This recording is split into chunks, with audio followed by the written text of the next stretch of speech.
He was selling pretzels and chatting with customers. When Russian tourists arrived, he spoke perfect Russian. When Arab customers came, he switched to fluent Arabic. When Chinese tourists approached, he spoke flawless Mandarin. The undercover cop froze, knowing this many languages at this level couldn't be coincidence. It was time to find out who he really was. Welcome to Delta Files. Before we dive into this powerful story of hidden identity, linguistic mastery, and unexpected expertise, tell me in the comments where you're watching from today. And if you believe stories like this need to be remembered, hit that subscribe button. The corner of 42nd and Broadway in New York City was always busy, but Ahmed's pretzel cart had been there for 8 years. Same spot, same routine, same friendly smile for every customer. New Yorkers knew him as the guy who somehow always remembered their order and had a kind word in whatever language they needed to hear. Detective Maria Santos had been working undercover narcotics for 6 months, focusing on international smuggling operations in Midtown Manhattan. Her cover was simple: tourist from Miami, spending time in the city, observing street-level activities that might connect to larger criminal networks. Maria had walked past Ahmed's cart dozens of times, always buying a pretzel, always making casual conversation. Ahmed seemed exactly what he appeared to be: a hard-working street vendor from somewhere in the Middle East, probably Turkey or Syria, making an honest living in America. Until Tuesday afternoon changed everything. Maria was standing near Ahmed's cart when a group of Russian tourists approached, clearly lost and frustrated. They were speaking rapidly in Russian, gesturing at a map, looking confused about subway directions. Ahmed looked up from his pretzel warmer and addressed them in what Maria immediately recognized as native-level Russian. Где вы хотите пойти? Я могу помочь с направлениями. The Russians' faces lit up. They launched into a rapid conversation about finding their hotel, asking about restaurants, and complaining about New York prices. Ahmed responded fluently, naturally, with perfect grammar and colloquial expressions that would take years to master. Maria was surprised but not alarmed. New York street vendors often picked up multiple languages from customer interactions. 20 minutes later, a family of Arab tourists approached. Parents with 2 children, speaking Arabic, looking for halal food options nearby.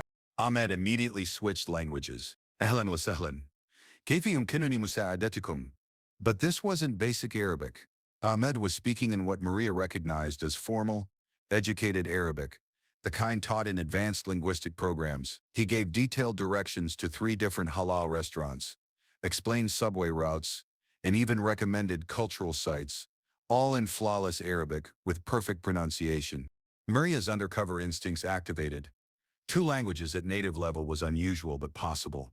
What happened next made her blood run cold.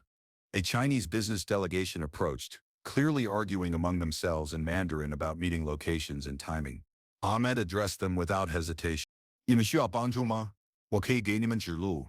The Chinese businessmen stopped arguing and stared. Ahmed was speaking Mandarin with proper tones, correct grammar, and business-appropriate vocabulary. The conversation continued for several minutes, with Ahmed providing detailed information about Manhattan's business district, transportation options, and even cultural etiquette tips for American business meetings. Maria's mind raced. 3 languages at professional fluency wasn't coincidence. This required serious training, the kind provided by government agencies or international organizations. As the Chinese group left, Maria approached the cart. Ahmed, right? I'm Maria. I've been buying pretzels from you for months. Of course.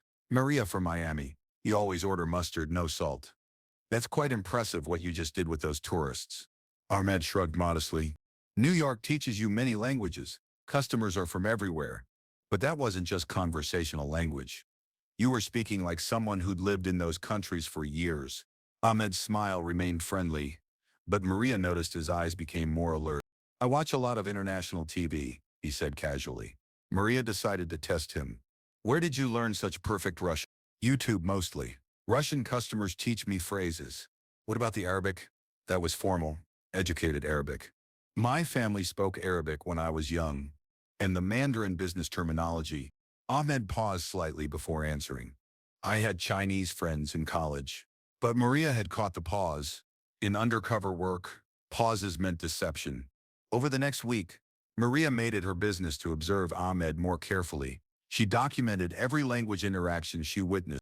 Russian, native fluency, perfect cultural knowledge. Arabic, formal, educated, multiple dialects. Mandarin, business level, proper pronunciation. German, appeared twice, conversational but precise. French, once, sounded diplomatic level, formal. Spanish, multiple times, seemed to include regional dialects. 6 languages at professional levels. This wasn't street learning or casual acquisition. This was intelligence-level linguistic training. Maria ran Ahmed's information through police databases. Ahmed Hassan, registered vendor license, clean record, immigration paperwork from 2015 showing Syrian refugee status. But something bothered her. The timing was too convenient, the documentation too perfect, and the language skills too advanced for someone who'd supposedly arrived as a refugee 8 years ago. She decided to consult with the FBI's International Crimes Unit. Agent David Park specialized in international intelligence operations and human trafficking networks. When Maria described Ahmed's linguistic abilities, David's expression grew serious. 6 languages at native level, including formal Arabic and business Mandarin. That's not refugee language acquisition. That's professional intelligence training. What are you thinking? I'm thinking your pretzel vendor might be more than he appears. Could be intelligence operative, could be criminal organization translator, could be witness protection. How do we find out? Very carefully. If he's intelligence, blowing his cover could compromise ongoing operations. If he's criminal, he might run. If he's witness protection, exposing him could get him killed.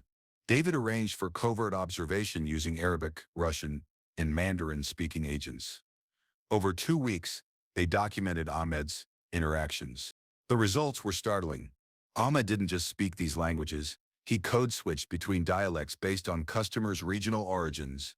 Russian speakers from Moscow received different treatment than those from St. Petersburg. Arabic speakers were addressed in Egyptian, Palestinian, or Gulf dialects based on subtle accent recognition. Chinese customers were approached differently depending on whether they seemed to be from Beijing, Hong Kong, or Taiwan. This level of linguistic sophistication required years of professional training and real-world experience in these regions. Agent Park made a decision. He approached Ahmed's cart wearing civilian clothes, speaking perfect Arabic with a Palestinian accent. Salaam alaikum. Kif al-hal? Ahmed responded immediately in matching Palestinian dialect. Wa alaikum salam. Alhamdulillah kilo tamam. Then David switched to Russian. Krasivый день сегодня, не правда ли? Ahmed switched flawlessly. Да, очень хороший день для работы. Finally, David switched to Mandarin. 你的生意怎么样? Ahmed responded naturally. 生意还不错，谢谢关心. Then David did something unexpected. He asked a question that only someone with intelligence training would understand. In Arabic, he said, "What's the weather like in Langley these days?" Ahmed's face went completely blank for 3 seconds. Then he smiled and responded in English. "I think you have me confused with someone else, sir. Would you like a pretzel?" But those 3 seconds of recognition told David everything he needed to know. That evening, David received a phone call. "Agent Park? This is Deputy Director Thompson, CIA. We need to talk." The meeting took place in a secure federal building.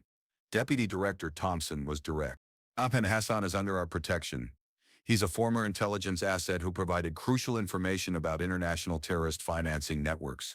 His cover as a street vendor keeps him safe while allowing him to monitor suspicious activities in one of the world's busiest international crossroads." What kind of asset?